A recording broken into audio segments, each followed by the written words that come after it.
Et nous sommes de retour au plateau pour la suite de cette émission. Nous abordons notre deuxième sujet. Nous parlons à présent de la République démocratique du Congo. Reprise des négociations entre l'AFC M23 et le gouvernement au Qatar.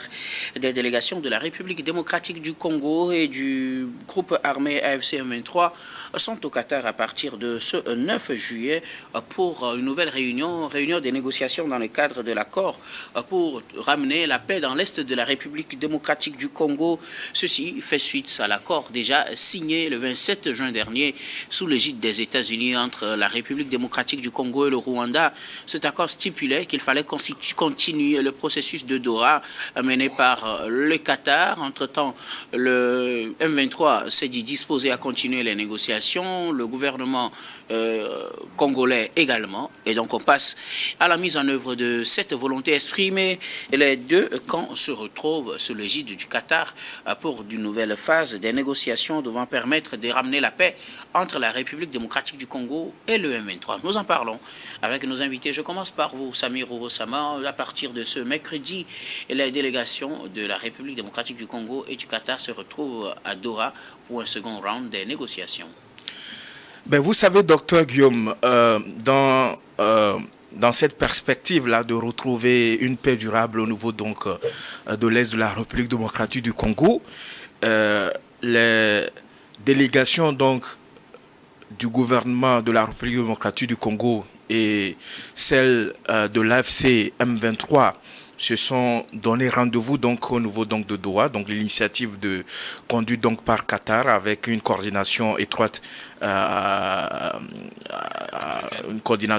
avec les partenaires africains, notamment l'Union africaine et puis les initiatives de l'EAC, de la SADC, les initiatives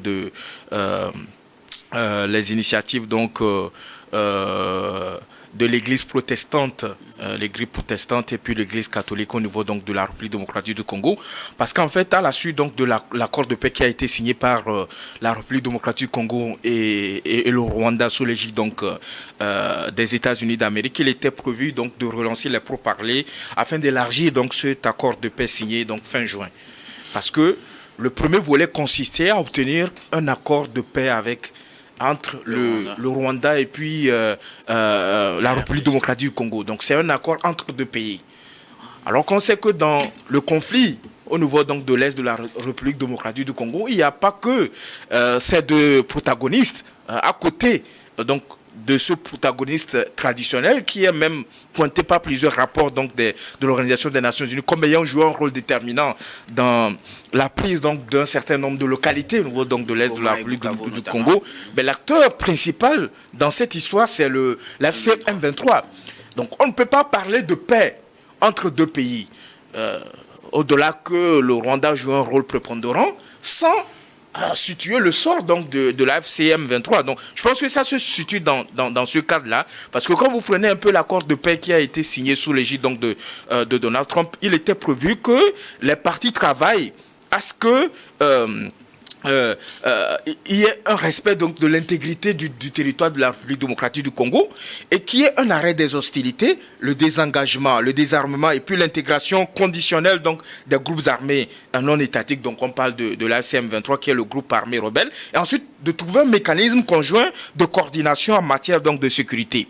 Alors selon les premières informations que nous avons, on sait que les deux délégations qui sont arrivées au niveau donc de la capitale du Qatar sont prêts à signer un accord qui est déjà préparé par les États-Unis avec le Qatar, et notamment avec la participation de l'Union africaine et d'autres initiatives africaines.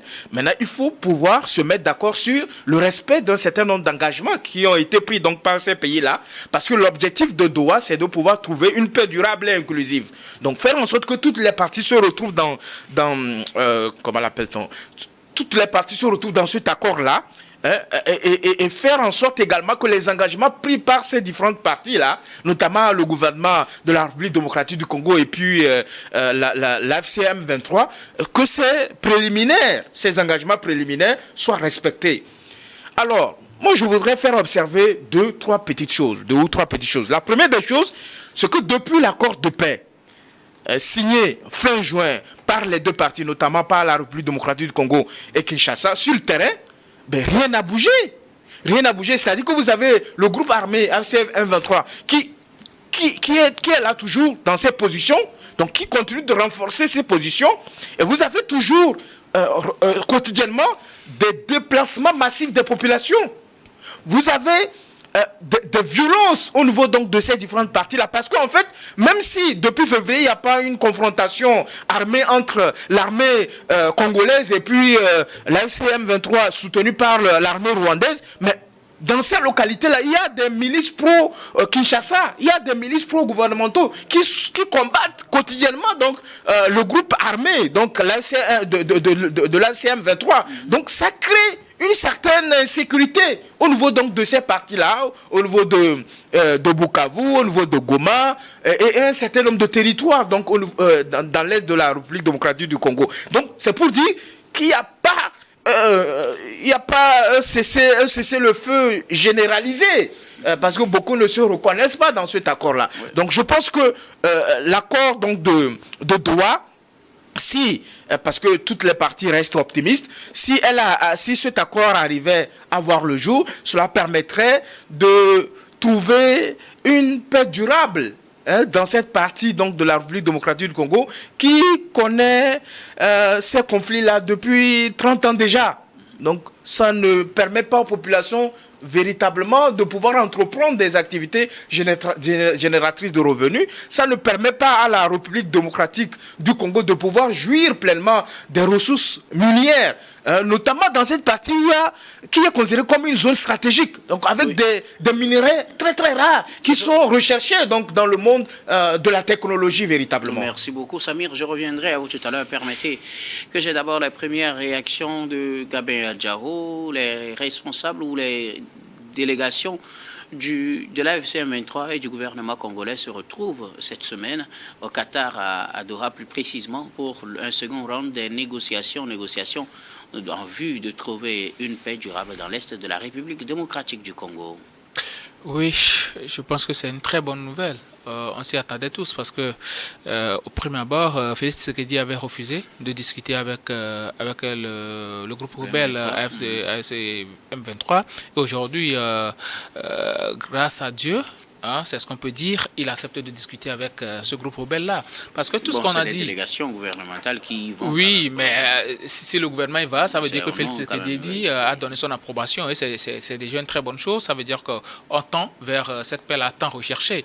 Au premier abord, il y avait déjà lors des pré-négociations au niveau des États-Unis, il y a des choses qui étaient contenues dans les clauses. Et il y a eu beaucoup de choses qui n'avaient pas été faites, mais par après, on s'est rendu compte que, bon, véritablement, on ne peut pas parler de la paix dans cette zone-là sans pour autant impliquer le M23. Si on veut en faire juste entre les États, ne pas reconnaître le groupe rebelle et tout, c'est tout à fait normal. On peut ne pas reconnaître le groupe rebelle, mais les faits sont là, les faits sont têtus, et ces faits-là, c'est que c'est ce groupe rebelle-là qui mène la vie dure quand même à la RDC. Et il faut voir au-delà des considérations étatiques, des considérations légitimes et républicaines, et savoir que bon, ce sont les populations qui en pâtissent, et il faut accepter quand même discuter avec ce groupe rebelle-là, SCM23. Et si aujourd'hui les deux parties acceptent de se rencontrer à Doha, ça veut dire qu'il y a des comment on appelle, des travaux préliminaires qui avaient été faits. Il y avait déjà eu une rencontre. Il y avait déjà une rencontre et tout. Ils avaient discuté, mais après, Félix Tshisekedi avait rebroussé le chemin, ne voulait plus discuter avec le FCM23. Ça veut dire qu'il y avait encore eu une réelle remobilisation à ce niveau-là et que bon, les deux parties sont arrivées à s'accorder sur le fait de discuter et de paraffer un accord. Le plus important pour moi, c'est que cet accord-là soit durable. Moi, il ne suffit pas de faire juste un accord. Et Samy vient de le dire. Il y a eu déjà un accord entre le Rwanda et puis la RDC, mais jusqu'au jour d'aujourd'hui, il n'y a pas de clauses qui sont exécutées. Il n'y a pas de retrait de l'armée rwandaise. Il n'y a pas le raffaissement, comment on dit, une intégration progressive. Il n'y a rien eu de tout ça jusqu'à présent. Donc, on essaie de voir dans quelle mesure, peut-être qu'après l'accord entre... Parce qu'il faut, au-delà de l'accord entre la RDC et le Rwanda, il faut des discussions à l'interne. Et on sait très bien qu'à l'interne, il y a de ces partis politiques-là, ou bien de ces leaders politiques, des personnalités qui soutiennent la rébellion. Donc, il faut faire en sorte qu'il y ait une certaine paix, il y ait une certaine accalmie aujourd'hui entre les Congolais eux-mêmes, parce que quoi qu'on dise, c'est vrai, le Rwanda est venu en soutien à ce groupe rebelle-là, mais sachant très bien qu'au prime abord, ce sont les Congolais qui se sont rebellés contre un État, contre leur propre pays, qui ont pris des armes contre leurs propres citoyens, contre le gouvernement en place, qui, d'ailleurs, ces gouvernants-là, ils ne continuent pas à vivre, alors qu'il y a les populations qui sont en train de périr, les gens sont en train de mourir, les gens meurent de faim, les gens sont tués de gauche à droite et tout. Donc, aujourd'hui, il faut faire en sorte que cette paix-là prévale et que la paix soit durable. Parce qu'il ne faudrait pas juste une paix précaire pour que, bon, d'ici quelques mois, ces groupes rebelles reprennent encore les armes contre les citoyens. Donc, à un moment donné, c'est vrai que ce sont les États-Unis, Doha, qui sont en train de faire signer ces accords-là, mais je veux croire à la bonne foi, premièrement, de ces groupes rebelles et aussi du gouvernement congolais à accepter les clauses de cet accord, même si, à un moment donné, ça peut désavantager le Congo, mais sur la durée, le Congo va pouvoir rattraper quand même au niveau des désavantages. Merci beaucoup. À vous, Gabin Adjao. Alors, Samirou Oussama, vous disiez tout à l'heure que rien n'a bougé après la signature de l'accord. Le premier accord, celui signé entre le Rwanda et la République démocratique du Congo sous l'égide des États-Unis, n'est-ce pas plutôt parce qu'on n'avait pas impliqué, du moins dans le processus américain, les groupes rebelles du M23, que la situation n'a pas changé sur le terrain? Parce que là, il y a une configuration un peu atypique. Le Rwanda, avec lequel on signe un accord, est accusé de soutenir le groupe rebelle M23 qui, lui, est sur le terrain et qui combat des massacres. Alors, qui commet plutôt des massacres, je veux dire. N'est-ce pas parce qu'à la base, ou du moins dans le traité, dans les négociations avec les États-Unis, le M23 n'a pas été pris en compte, qu'on a renvoyé maintenant dans surtout l'accord des États-Unis? Est-ce qu'on continue le processus de Doha au Qatar pour pouvoir trouver un accord entre le M23 et la RDC et qu'à partir de là, on puisse espérer parvenir à une paix durable? Ben, docteur Guebe, écoutez, la démarche qui a été adoptée par les États-Unis n'est pas une démarche solitaire. C'est une démarche concertée avec Doha. Ils se sont répartis les tâches. C'est une démarche concertée avec Doha. La situation n'a pas marché sur le terrain, n'est-ce pas, justement parce que le M23 ne se sent pas concerné par l'accord de Washington? Non, moi je ne vois pas ça sous cet angle-là. Parce que c'est une démarche concertée entre les États-Unis et Doha, mais également avec l'Union africaine et cette multitude d'initiatives qui sont prises sur le continent africain, de faire en sorte que l'accord de paix qui va être signé soit en deux volets. Donc le premier volet a été obtenu, donc l'accord qui a été signé entre le Rwanda et puis la République démocratique du Congo, parce qu'en fait, les États-Unis se basent sur les différents rapports et les différentes publications, non seulement des organisations de défense des droits humains, mais également de l'Organisation des Nations Unies, sur le rôle déterminant qu'a joué le Rwanda dans ce sens-là. C'est pourquoi dans l'accord de paix qui a été signé entre les deux pays, vous verrez qu'il est prévu que le Rwanda se retire donc du territoire congolais. Donc l'armée rwandaise doit pouvoir se retirer parce que les informations nous renseignent qu'il y a plus de 4000 hommes rwandais qui sont positionnés à l'est de la République démocratique du Congo. Le deuxième élément, puisque c'est ça que le Rwanda a toujours avancé comme argument pour positionner ses forces au niveau donc de cette frontière, de cette zone frontalière, parce que l'est de la République démocratique du Congo partage une frontière avec le Rwanda. Donc pour positionner ses forces armées, c'est que il y a les forces démocratiques pour la libération du Rwanda qui cherchent à déstabiliser le pouvoir donc de Paul Kagame, le pouvoir de Paul Kagame. Donc il est aussi obtenu donc dans cet accord-là l'éradication donc de ces FDL le soutien de la RDC au FDLR. Et ensuite, le troisième élément, c'est qu'il faut renforcer la coopération économique. Oui. Et qui parle de coopération économique parle de ressources minières, véritablement des ressources naturelles au niveau de cette zone-là, donc au niveau donc du grand, de la région du Grand Lac et des Grands Lacs et tout cela, alors, et permettre à ce qu'il y ait une coopération militaire. Alors, ce dont on est sûr aujourd'hui, c'est qu'il n'y aura pas le partage de la République démocratique du Congo. Parce que dans l'accord, il est prévu de respecter l'intégrité territoriale territoriale donc, de la République démocratique du Congo. C'est d'ailleurs une avancée véritablement. Mais quand vous prenez un peu cet accord qui a été signé, parce que là, celui qui garantit cette sécurité à la République démocratique du Congo, c'est les États-Unis d'Amérique. Ouais. Parce qu'en fait, ils attendent un accord minier avec les États-Unis en échange de la sécurité. Bien sûr, Samir, l'aspect que je voudrais qu'on aborde, c'est que vous disiez tout à l'heure que malgré tout ça là qui est mis dans cet accord entre le Rwanda et la RDC, accord obtenu aux États-Unis, c'est qu'il n'y a pas réellement d'avancée sur le terrain. Sur tous les aspects que vous avez listés tout à l'heure, s'il n'y a pas d'avancée et que les rebelles continuent de mener leurs actions sur le terrain, n'est-ce pas parce qu'il n'y a pas encore d'accord signé entre la RDC et la FCM23? Ce n'est pas pour ça que le M23 continue ses actions en espérant que ce processus de Doha puisse leur permettre de signer cet accord? Alors, ce que je dis, c'est vraiment intéressant parce que je dis simplement que l'accord qui a été signé fin juin aux États-Unis d'Amérique, donc sous l'égide des États-Unis d'Amérique, entre le Rwanda et puis la République démocratique du Congo, n'a pas permis de faire bouger les choses sur le terrain.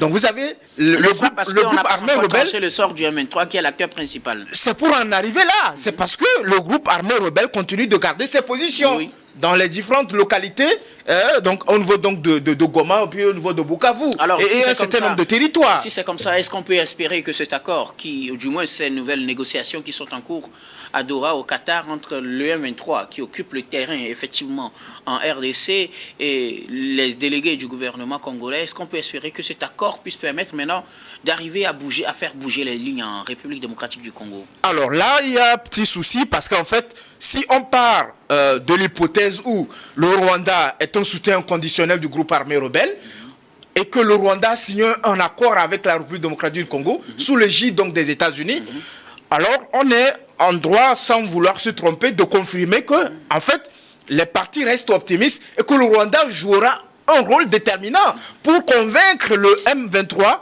le FCM23, de signer l'accord de paix avec le gouvernement de la République démocratique du Congo. Oui. Parce que s'il perd le soutien là, parce qu'on a vu que sans le Rwanda, la FCM23 ne représentait pas grand-chose. D'ailleurs, la preuve est que quand ils se sont levés au temps de Kabila, c'est en un rien de temps, ils ont été neutralisés véritablement. Donc ça veut dire que le Rwanda est un poids important, est un soutien important. Donc on sent que le Rwanda va jouer un rôle déterminant. Et vous avez l'implication du président Donald Trump. Et il a même annoncé que les présidents de la République démocratique du Congo et puis du Rwanda vont être reçus à la Maison Blanche. Donc il y a une pression sur ces protagonistes-là, donc sur le Rwanda, sur la République démocratique du Congo, parce que les États-Unis se présentent comme le garant de la sécurité de la République démocratique du Congo. Et donc on nous apprend que les partis sont optimistes. On sait que l'accord est pratiquement finalisé. Donc il reste à régler quelques préliminaires, quelques engagements que chaque parti doit respecter pour aller à une paix durable et inclusive dans la région, ce que réclament d'ailleurs les organisations de la société civile, pour que les populations retrouvent donc leur vie quotidienne et tout cela. Merci beaucoup. À vous, Samir Ourossama, vous êtes donc optimiste en espérant que le Rwanda fasse pression ou abandonne son soutien au M23 afin qu'on puisse parvenir à la paix. Êtes-vous optimiste à ce que ces négociations, ce nouveau round démarré à partir de ce mercredi au Qatar, puissent aboutir à des résultats concrets pour le Rwanda? Il y a déjà un accord avec la République démocratique du Congo, accord signé sous l'égide de Washington, et du coup on pourra espérer que chacun de son côté respecte son engagement et qu'il n'y ait plus d'animosité entre le Rwanda et la République démocratique du Congo. Mais réellement sur le terrain, c'est le M23 qui opère de façon officielle. Oui. Même si on dit que le M23 est soutenu par le Rwanda n'a jamais reconnu cela. Voilà. Alors cet accord, ce processus de Doha qui vient d'être relancé, est-il porteur d'espoir à ce que l'accord qui sera trouvé fasse qu'on ait une entente globale et qu'au final, peut-être dans quelques semaines ou au plus tard à la fin de ce mois, le calme puisse revenir dans l'est de la RDC selon vous? Oui, moi je suis très optimiste. Je suis très optimiste. C'était le maillon qui manquait à ces négociations-là des États-Unis. C'est pourquoi avant qu'on ne paraffe cet accord entre le Rwanda et puis les États-Unis, il a été mis en ligne rouge qu'il fallait discuter en interne, notamment avec le groupe armé FCM23. Donc c'est très important quand même parce que le Rwanda vient juste en appui. Le Rwanda est un soutien, ça veut dire qu'il y a le principal protagoniste sur le terrain qui est le l'AFC M23. Donc il faut forcément négocier avec ce groupe-là pour pouvoir avoir la paix interne et ensuite faire en sorte que les pays à l'extérieur, notamment le Rwanda, puissent aussi respecter son accord. C'est vrai que le Rwanda vient en appui avec sa logistique et tout, même en des hommes, mais à un moment donné, il faut savoir que si il n'y a pas véritablement cette crise-là à l'interne, le Rwanda ne pourra pas intervenir. Donc il faut calmer les ardeurs à l'interne pour que le Rwanda ne puisse plus fonctionner. Donc le maillon qui manquait véritablement à cet accord de paix-là, c'est la négociation avec l'AFC M23. Et c'est vrai, entre-temps, Félix Tshisekedi et compagnie avaient refusé de discuter avec ce groupe rebelle-là parce que ne les reconnaissant pas, ce serait une sorte de légitimation de ce groupe. Mais aujourd'hui, ils ont accepté d'aller à cette négociation. Ça veut dire qu'ils ont vu que, véritablement, la paix doit passer par là. Donc, en tant qu'optimiste, moi, je suis très optimiste par rapport à cet accord de paix parce que si les deux groupes acceptent d'aller à cette négociation, ça veut dire qu'auparavant, en amont, les choses avaient déjà été conclues, ils se sont entendus sur les préalables et tout. Donc, du coup, aller à cette négociation va être juste une sorte de formalité pour pouvoir parapher l'accord et permettre à ce que la calmie revienne. Maintenant, la durée va dépendre de la surveillance qu'on fait de l'application de cet accord parce qu'il y a véritablement des clauses, notamment le retrait des troupes rwandaises. C'est vrai, Samy vient de dire que sans le Rwanda, l'AFC M23 ne représente absolument rien, mais il faut dire que l'AFC M23 se renforce au jour le jour. Ce n'est plus comme à l'époque de Kabila où l'AFC M23 ne représentait absolument rien du tout. Mais aujourd'hui, il faut remarquer que c'est un groupe qui a recruté beaucoup de personnes, qui a des matériels de guerre et même face au FARDC, mais ce groupe rebelle-là fait véritablement le poids et arrive à repousser les forces républicaines de la RDC. Donc à un moment donné, il faut savoir que ces groupes rebelles représentent quelque chose et ce n'est pas que le Rwanda derrière. Et moi, je vois qu'il doit prévaloir une certaine volonté de la part de l'AFC M23 et de la RDC, mais aussi et surtout des hommes politiques. Parce que moi, je l'ai toujours dit, depuis le début de ce conflit, les hommes politiques d'envergure de la RDC ne se sont jamais prononcés. Quand nous prenons Moïse Katumbi et compagnie, ceux-là qui ont eu à participer aux dernières élections, ils ne se sont jamais prononcés, ne serait-ce que pour apporter leur soutien aux FARDC qui, en temps normal, sont une armée républicaine et donc pour tout le Congo. L'intégrité nationale de votre territoire est attaquée, mais vous ne vous prononcez jamais. Ce sont des choses que les Congolais doivent prendre en considération pour voir réellement ceux-là qui envisagent diriger un jour leur pays. Donc moi... Oui, je vous écoute. Alors, rapidement sur cet aspect, vous allez y aller très rapidement, vous deux. Je commence donc par vous, Gabin Adjaron. Dans l'accord signé à Washington entre la République démocratique du Congo et le Rwanda, il est stipulé qu'il va falloir trouver un accord entre la RDC et la FCM23 pour une intégration conditionnelle des rebelles du M23 à l'armée régulière. Je pense que l'accord du Qatar maintenant ou de Doha, ce sera de voir dans quelles conditions on intègre le M23 ou bien qui on intègre à l'armée régulière. Ce sera l'essentiel à faire lors de ces nouvelles négociations qui viennent s'ouvrir à Doha au Qatar. Maintenant, ma préoccupation, c'est que quand on remonte à l'histoire déjà de la FCM23, on sait que d'abord le M23 est un mouvement qui est né par la suite d'une contestation d'un précédent accord signé en 2009 avec un autre groupe rebelle plutôt qu'on appelle le CNDP à l'époque, qui l'accord prévoyait l'intégration des membres de ce groupe rebelle à l'armée régulière. Ce groupe rebelle composé de minorités tutsis dans l'est de la RDC et qui ont estimé que tout le monde n'a pas été intégré et que l'accord n'a pas été bien respecté par la RDC. 3 ans plus tard, en 2012, ils forment le M23 et ils lancent les hostilités. Une année plus tard, ils ont été vaincus, se dispersent dans les pays voisins, Rwanda, Ouganda notamment. Et maintenant, fin 2021, ils se rassemblent encore pour relancer les hostilités. Si on trouve encore un accord aujourd'hui, est-ce qu'il n'y a pas toujours ce risque-là que certains d'entre eux se disent l'accord ne nous arrange pas et que finalement on va continuer par toujours prendre les armes espérant obtenir ce qu'ils voulaient à la base. Alors le problème avant, c'est que pendant ces différentes étapes-là, il n'y avait pas eu le processus de désarmement. Il faut insister là-dessus. ces groupes armés n'étaient pas totalement désarmés. Il y avait encore des gens qui détenaient des armes et qui pouvaient encore opérer. Donc, c'est ce qui avait fragilisé cet accord. Avec ce qui se passe dans l'est de la RDC, est-ce qu'on peut arriver à un désarmement effectif?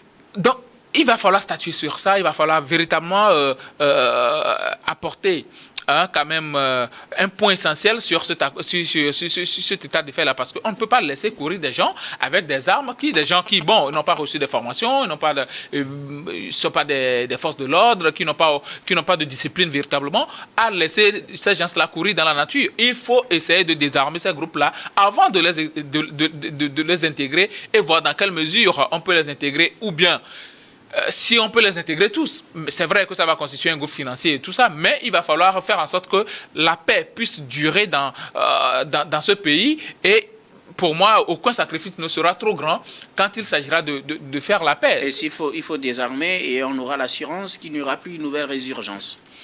Il faut désarmer, respecter toutes les clauses, parce que déjà, à l'accord de Doha, ce sont les deux parties qui se conviendront véritablement des clauses de cet accord-là. Ça veut dire que si tu signes, tu es à même de respecter. Donc, il faut véritablement surveiller le respect de cet accord entre l'AFC, M23 et la RDC. Merci beaucoup. Samir, l'accord de Washington dit qu'il faut une intégration conditionnelle. C'est-à-dire qu'il se peut que ce ne soit pas tout le monde qui soit intégré. Est-ce qu'il n'y a pas un risque que certains soient intégrés et que d'autres continuent de prendre les armes même après la signature d'un accord à Doha? Ben écoutez, docteur, vous savez que dans cette démarche des États-Unis d'Amérique, il est prévu qu'il y ait d'abord un désengagement. D'abord un désengagement et ensuite le désarmement.